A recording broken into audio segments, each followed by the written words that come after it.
नमस्कार भाइयों, आइए आपको एक और अहम अद्वियाती फसल मौसम सरमा की जिसे तुख्म बलगू के नाम से जानते हैं, उसकी थोड़ी-सी हम आपको फ़ील्ड की विज़िट करवाते हैं। इस वक़्त आप स्क्रीन के ऊपर देख सकते हैं, ये भी तकरीबन 100 दिन की होने वाली है और आप देख सकते हैं कि इसके ऊपर जो है ये इसके फूल आपको नज़र आ रहे होंगे, ये तुख्म बलगू है जी। तो जिसे आप जो है वो बहुत से मकासद के इस्तेमाल करते हैं। तबई लिहाज से अगर देखा जाए तो तिब के अंदर इसके बहुत से फ़ायदे हैं।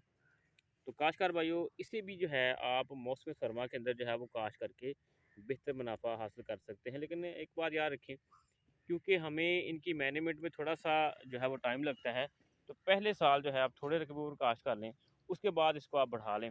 इनकी मार्केट अच्छी होती हैं, जो अद्वियाती पौधे हैं या अद्वियाती फसलें हैं ना, ये तुख्म मुलग्गू है, इसबगोल है, कैनवा है, चिया है, इसी तरह से दीगर जो फसलें हैं, आलू हैं, कलवंजी है, तो इनको आप अगर काश्त करते हैं तो आपको बेहतर मुनाफ़ा होता है।